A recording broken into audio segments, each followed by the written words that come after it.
Welcome to The Explainer. Today, we're diving into a huge marketing question, one that costs brands millions of dollars. Is hiring a global superstar a guaranteed win? We're about to bust a very common and very expensive myth. You see it all the time, right? Brands shelling out a fortune to get the world's biggest celebrities to hold up their product. It's all based on this one giant assumption, that massive fame will automatically translate into massive sales. But is that really how it works? Let's find out. And right now, there is no group of celebrities more in demand than the stars of the Korean wave, or Hallyu. We're talking K-pop idols, K-drama actors. These are massive global influencers. And for brands, especially in e-commerce, they look like a golden ticket. The thinking is super simple. Hire a superstar, tap into their millions of fans, and just watch the money pour in. It seems like a foolproof plan. To really put this idea to the test, we're going to zoom in on a fascinating case study. It involves one of Southeast Asia's e-commerce giants, Lazada.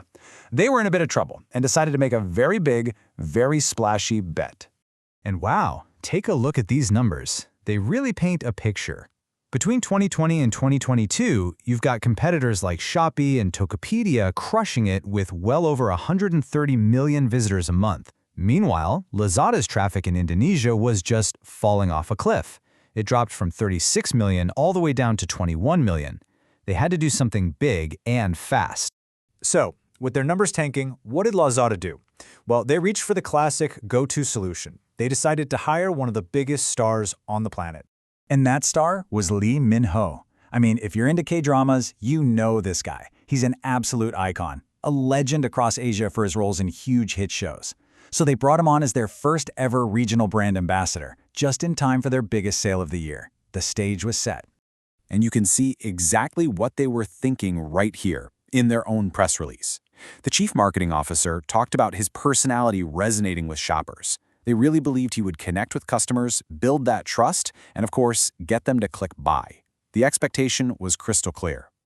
And this is where things get really interesting. So, was this multi-million-dollar bet a success?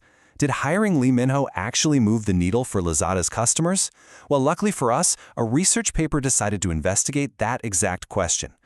So, to get to the bottom of it, researchers used a statistical model to see how all these different pieces fit together. They looked at the brand ambassador himself, they looked at the social media ads, and then they measured how each of those things affected customer trust, and then how that trust turned into actual loyalty. So, what did they find? Okay, get ready for this because the first finding is a total bombshell. After all that hype, all that money, the data showed that Lee Min-ho as a brand ambassador had no statistically significant impact on building customer trust or loyalty. Nothing. The superstar strategy just didn't work. But here's the twist. Something was working. The study found that Lazada's social media ads, the actual content and campaigns they were running, did successfully build brand trust. So the ads themselves were working, but the celebrity they put in them wasn't the magic ingredient everyone thought he was. And this right here is the final piece of the puzzle. It shows us what really matters. The single biggest thing that created brand loyalty wasn't the famous face. It was the trust that was built through their social media. So the ads built trust, and that trust is what kept customers coming back. The superstar was basically just a very expensive bystander to the whole thing. So the big question is, why? Why did this can't-miss partnership between a huge brand and a global icon completely fall flat? Well, the answer comes down to one simple but crucial problem: a fundamental mismatch. And that mismatch becomes really clear when you look at who's actually shopping on Lazada. This chart from the study is super revealing. A whopping 52%, over half of their customers were Gen Z, between 18 and 25 years old. That's their core audience. So then you put the ambassador and the audience side by side and, oof, the disconnect is just obvious. Lee Min-ho, at 36, is an established, almost legacy star. But the target audience is a much younger Gen Z crowd that's all about what's relevant right now. The study even pointed out that he hadn't really been on TV recently, creating this huge relevance gap. And this quote from the researchers just hits the nail on the head.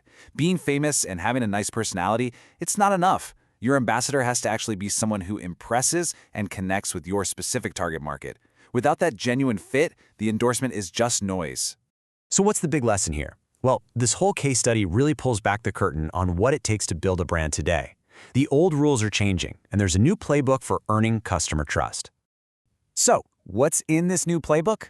Step 1. It's all about fit. You have to prioritize true relevance and connection over just raw fame. Step 2. Focus on your content. The message itself, the ads, the stories you tell, that's what matters more than the messenger. And step 3. Tap into the power of real people. User testimonials and content from actual customers build way more trust than a paid celebrity ever could. And this all comes down to a powerful idea called social proof. Think about it. Today's customers are smart, they're skeptical. They trust reviews from other users. They trust influencers who feel authentic. They want to see content from real people, not just glossy ads. This is how trust is built in 2024, not bought. Which leaves us with one last big question to think about. In this age of algorithms and endless content, is it possible that a real, authentic connection is now way more powerful than just being globally famous? Maybe true influence today isn't about being the biggest star in the world, but about being the most connected one.